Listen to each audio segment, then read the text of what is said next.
Hey guys, this is my run on Dare to Defy stage 5.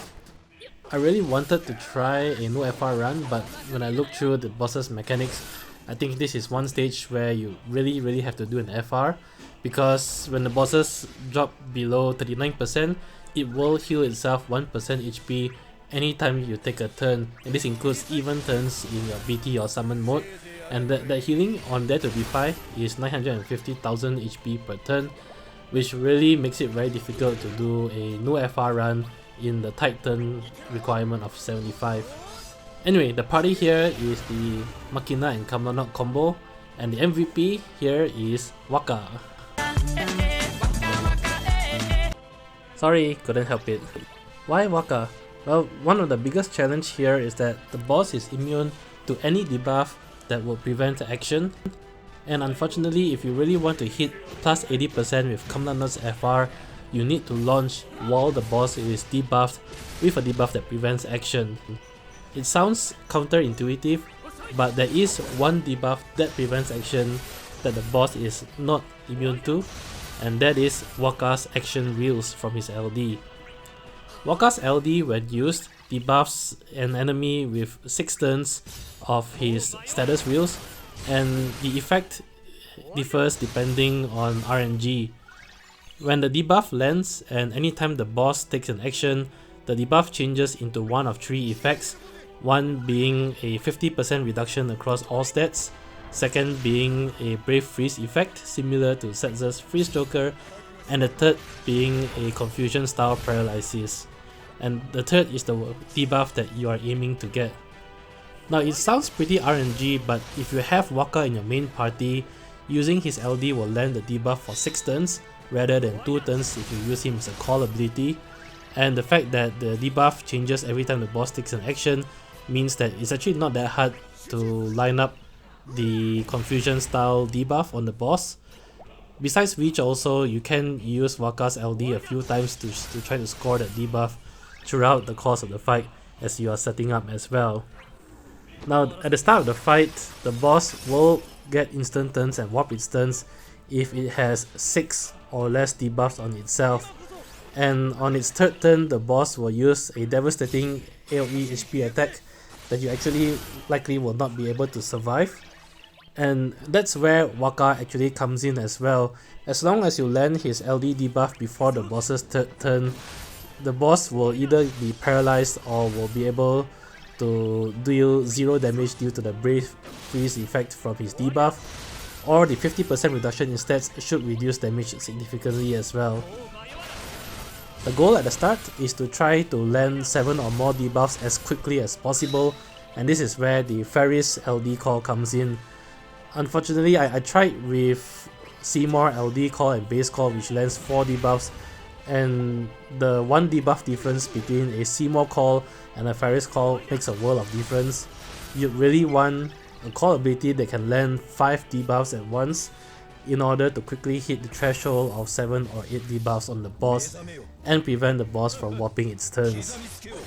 To that end, I gave Wakka the Faris call so that at the start Wakka can use the Faris LD call and land 5 debuffs, and later on during his turn he can use his LD to land a 6th debuff.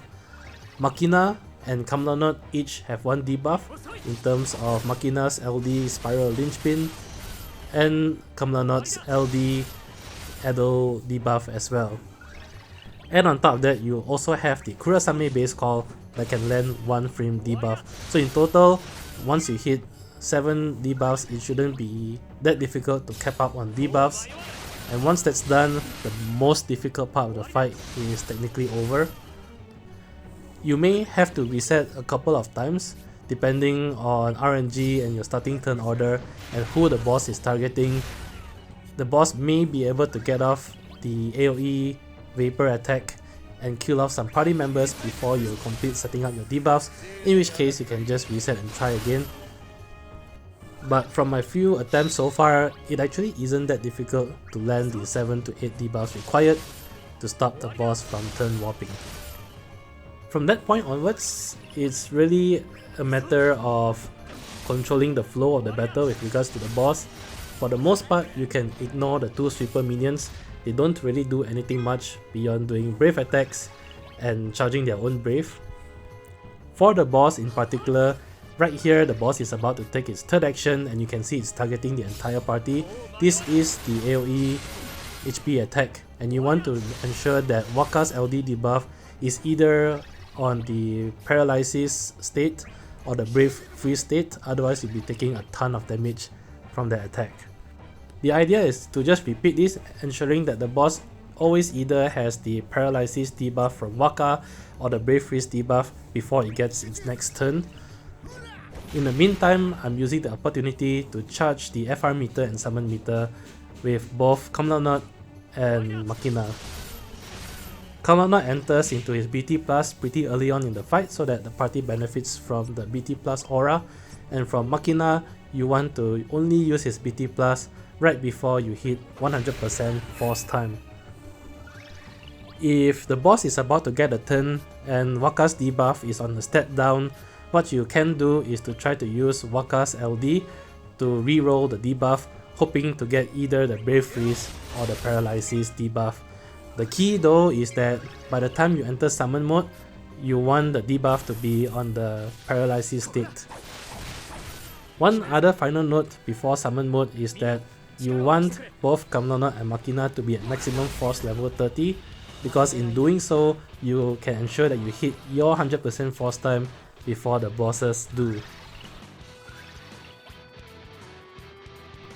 So summon mode here is really just to get a little bit of extra damage in right before I go into BT mode with Machina, because the goal is to actually kill off the boss in Machina's BT mode.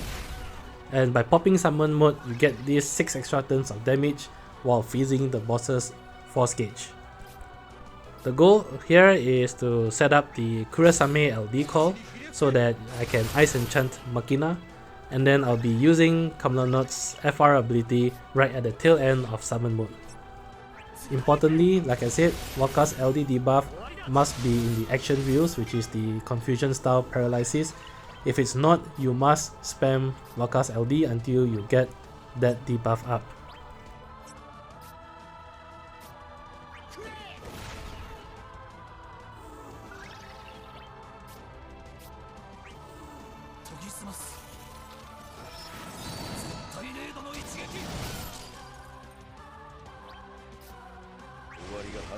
So by using the Kurasame LD call and then FR, setup is complete and I'm all geared to go into massive PT mode with Machina.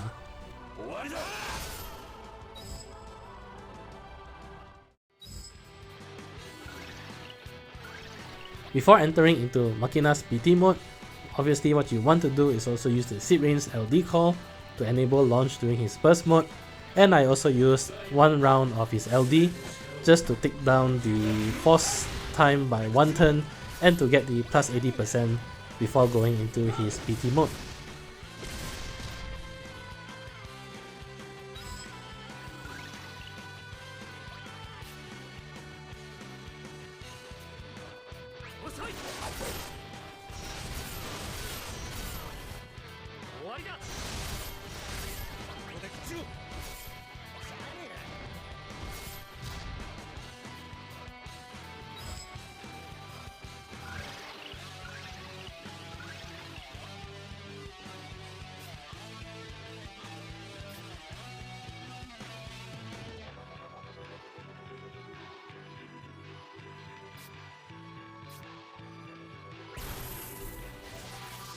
While I'm going through the motions in Machina, and really here the ideal setup is to just use HP burst attack on the boss every single turn, because that attack is the highest single target damage in Machina's arsenal.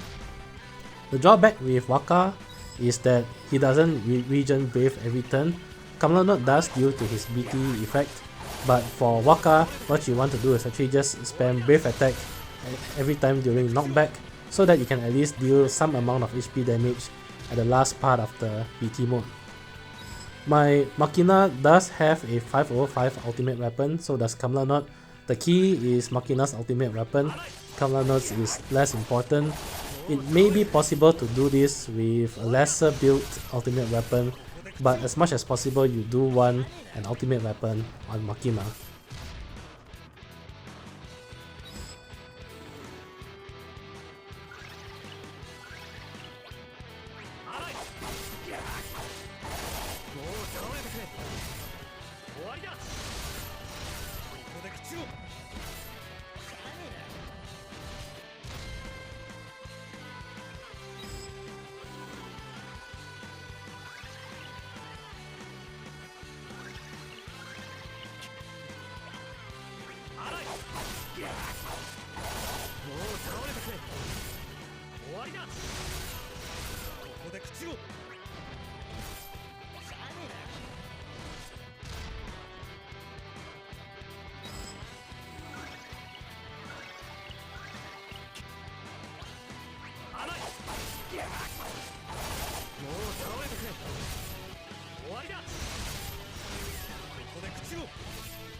ここだ。